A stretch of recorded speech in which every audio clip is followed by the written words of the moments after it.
คนแรกคือคนเวียงจันทร์ที่ทำให้ฉันหัวใจสั่นไหวอยากลองพูดคุยอยากเข้าไปทักทายอยากแต่อายไร้วาสนา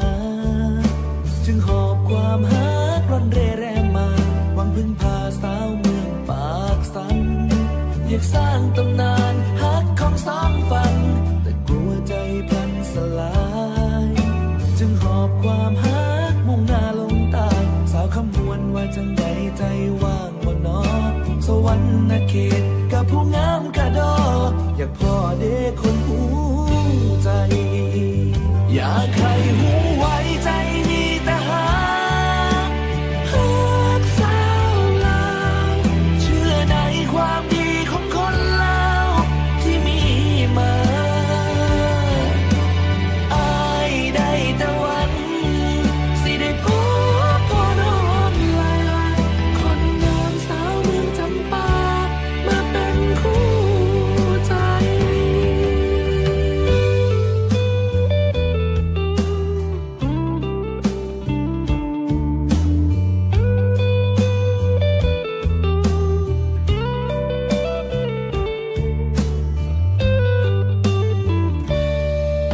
พอมีบ้างไหมสาวใดที่โอเคสาวเมืองปากเซเมืองเซกองไออยากสิลองหักกับน้องสาวเมืองเซกองคนงามพอเจอหน้าเจ้าไอก็บอกกล้าถามโอ้คนงามคือเมืองงามแทนน้องสิลองขึ้นไปหลวงพระบางดีบอกเพื่อได้พ่อคนงามและจริงใจสยบุรีหรืออุดมใสหลวงน้ำทาว่าไงใจว่างบ่นอสาธุแม้ขอให้พบพ่อหูบ่ฮักเจ้าด้วยใจอยากให้หูไว้ใจมีแต่ฮักสาวลาวเชื่อในความดีของคนลาวที่มีมาอายได้แต่หวัง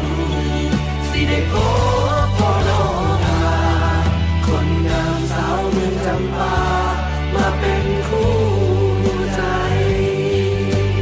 อายได้แต่หวังสิได้พบพ่อน้องลาคนงามสาวเมืองจำปา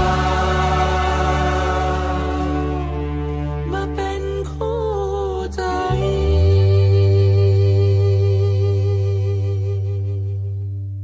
อยากให้หูไว้ใจมีแต่ฮักสาวลาวเชื่อในความดีของคนลาวที่มีมาอายได้แต่หวัง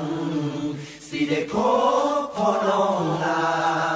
คนงามสาวเมืองจำปามาเป็นคู่